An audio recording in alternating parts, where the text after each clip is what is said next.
Selamat berjumpa kembali dalam Sapaan Gembala dengan tema rancangan Allah bagi umatnya.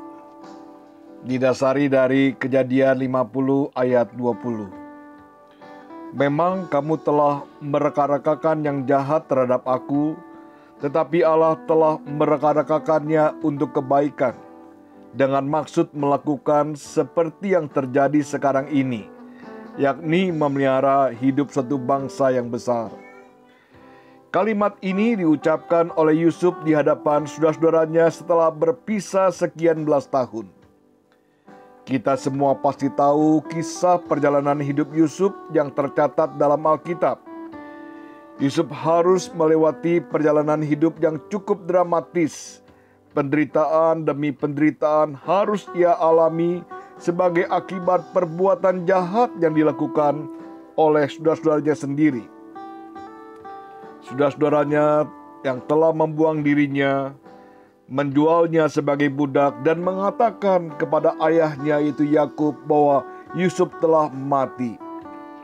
Siapapun yang mengalami pengalaman seperti Yusuf akan dipenuhi oleh sakit hati dan kemarahan yang mendalam.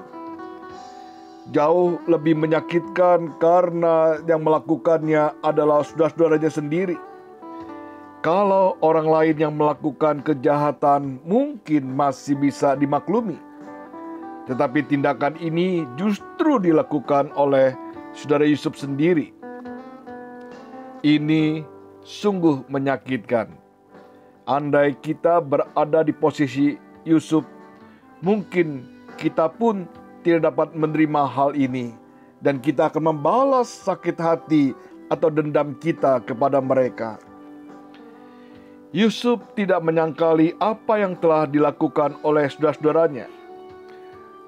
Namun ia juga menyatakan bahwa Allah berkuasa menjadikan apa yang jahat untuk kebaikan. Yusuf sadar bahwa semuanya ini adalah bagian dari proses yang diizinkan Allah, yang kesemuanya mendatangkan kebaikan demi kebaikan dalam hidupnya dan juga bangsanya. Sehingga ia pun dapat berkata, "Kamu telah mereka-rekakan yang jahat terhadap aku, tetapi Allah telah mereka-rekakannya untuk kebaikan." Saat ini mungkin kita masih belum mengerti sepenuhnya apa rencana Allah dalam hidup kita. Belajarlah bersikap seperti Yusuf yang tetap bertahan menjalani rencana Allah dalam hidupnya. Walaupun jalannya adalah jalan berliku yang penuh kesulitan dan penderitaan. Jalan penderitaan tidak selalu berakhir pada kesedihan. Jalan penderitaan apabila kita belajar dari prosesnya, pasti proses tidak mengkhianati hasil akhirnya. Kita pun sebagai orang percaya harus meyakini bahwa Allah berkuasa atas hidup kita.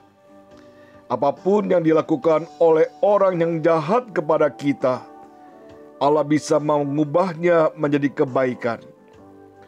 Paulus juga mengatakan dalam Roma 8 ayat 28, kita tahu sekarang bahwa Allah turut bekerja dalam segala sesuatu untuk mendatangkan kebaikan bagi mereka yang mengasihi Dia, yaitu bagi mereka yang terpanggil sesuai dengan rencana Allah. Allah turut bekerja dalam segala hal, hal-hal yang besar atau hal-hal yang kecil, yang menyenangkan atau yang menyusahkan, pengalaman yang pahit atau manis, yang mematikan atau menghidupkan, yang menguntungkan atau merugikan, mempunyai hubungan satu dengan yang lain. Dan Allah turut bekerja di dalam semuanya itu. Allah bekerja di dalam segala sesuatu untuk mendatangkan kebaikan bagi orang yang mengasihi Dia. Jadi, apapun yang terjadi dalam hidup kita, janganlah cepat menyerah dan mengeluh.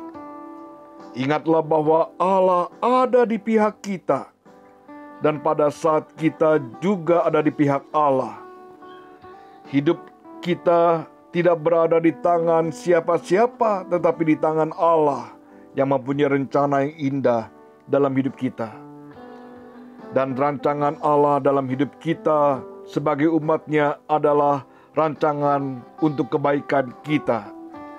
Sesuai dengan Yeremia pasal 29 ayat 11. Sebab aku ini mengetahui rancangan-rancangan apa yang ada padaku mengenai kamu. Demikianlah firman Tuhan, yaitu rancangan damai sejahtera dan bukan rancangan kecelakaan, untuk memberikan kepadamu hari depan yang penuh harapan. Kiranya Allah menolong kita. Amin.